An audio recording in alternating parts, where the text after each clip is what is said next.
வணக்கம் இந்தியன். ஒரு சின்ன கதை என்னென்னா, ஒரு மனித வளர்ச்சி பாதையை நோக்கி போகணுமே தவிர ஒரு குறுகிய வட்டத்துக்குள்ளேயே நம்ம வாழ்ந்துக்கிட்டு இருக்கக்கூடாது. ஒரு மனிதனுடைய வளர்ச்சி ஒரு நல்ல பாதை, ஒரு நல்ல ஃப்ரெண்ட்ஷிப்பு, ஒரு நல்ல குடும்பம், ஒரு நல்ல தாய் தகப்பன் தான். நம்மலாம் பிறக்கையில் நல்லவன் தான். வளர வளர வளர வந்துட்டு ஒரு கெட்டவன் கூட சேர்ந்தால் கெட்ட புத்தி தான் வரும்.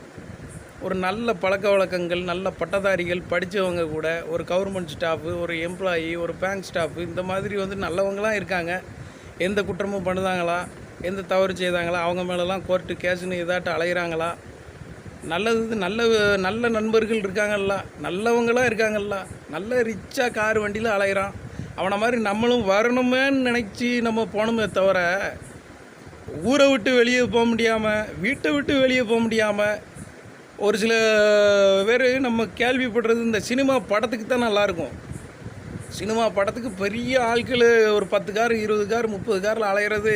எந்த நேரமும் ஒரு 20 பேர் 30 பேரை வச்சு கூட்டம் கூடி பல கோடி ரூபா வச்சுருக்கான், இத்தனை கோடி வச்சுருக்கான், இத்தனை பேர் எப்போது இருக்காங்கப்பா, பிரியாணி சாப்பாடு இந்த மாதிரிலாம் இருக்காங்கப்பா, நல்லா வாழுதாங்கப்பா அப்படின்னு ஒரு இளம் வயதினர் வந்துட்டு வம்பா போகிறது இந்த சினிமாவை பார்த்து.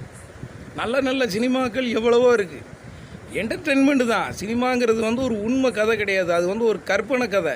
இந்த சினிமாவை பார்த்து இந்த சினி ஃபீல்டில் உள்ள லைஃபுகள் வந்துட்டு அதே லெவல் நம்ம மனித வாழ்க்கை உண்மைன்னா என்ன, உண்மை கதையாகவே வந்துட்டு வாழ்க்கையும் வாழ்கிறது வந்து பெரிய விஷயம் இல்லை. வாழ முடியாது. எத்தனை வருஷம் ஓட்டிட முடியும்? முழுசாக ஒரு 60-70 வயசை தாண்ட முடியுமா? ஒரு நல்ல மனிதன், நல்ல வாழ்க்கையில் இருந்தவன், முன்னேற்ற பாதையை அடைஞ்சவன், படித்தவன், பட்டதாரி, ரிட்டையர்மெண்ட்டு, பென்ஷன் வாங்கி உட்காந்துக்கிட்டு இருக்கானா மிலிட்ரிக்காரங்க. மிலிட்ரி, ஆர்மி, நேவி, ஏர்ஃபோர்ஸு, இதெல்லாம் 4 பிரிவு. இது எல்லாமே மிலிட்ரிங்கிறது வந்து வேறு, ஆர்மிங்கிறது வேறு, ஏர்ஃபோர்ஸ் வேறு, நேவி வேறு. ஆனால் மொத்தமாக அடங்குது ஆர்மின்னு மட்டும்தான் தெரியும் நமக்கு. வேறு என்ன தெரியும்? அதனால் நல்லவங்க கூட சேருங்க, நல்ல கூட்டத்துக்கு சேருங்க, நல்ல படித்தவங்க கூட சேருங்க, நல்லதை பண்ணுங்கள். இனிமேலும் கோர்ட்டு கேஸுன்னு அலைஞ்சி வந்துட்டு இன்னும் மாறி மாறி மாறி அப்படியே போய்கிட்டு இருந்துச்சுன்னா முழுசாக வீட்டில் கூட இருக்க முடியாது. அப்பேற்பட்ட ஒரு துயரமான வாழ்க்கை வாழ்கிறவங்களுக்கு நான் சொல்லுதேன், நல்லதை பண்ணுங்கள்.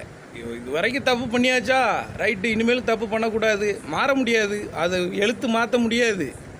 அதை மாற்றுறதுக்கு நம்ம கையில் இருக்குது, நம்ம சிந்தனையில் இருக்குது. நல்ல ஓட்டங்கள் இருக்குது. நல்ல மன ஓட்டத்துக்கு வாங்க, நல்லதை பண்ணுங்கள். நாட்டுக்கு வெளியில் வந்துட்டு தெரிஞ்ச முகங்களை மாற்றுங்க. கெட்ட முகமாக இருந்ததை வந்து நல்ல முகமாக மாற்றுங்க. நல்ல படங்களை பாருங்கள், நல்ல கதைகள் கேளுங்க, நல்ல ஃப்ரெண்ட்ஸோடு சேருங்க, நல்லதை பண்ணுங்கள். ரொம்ப வருத்தமாக இருக்குது. நன்றி, வணக்கம்.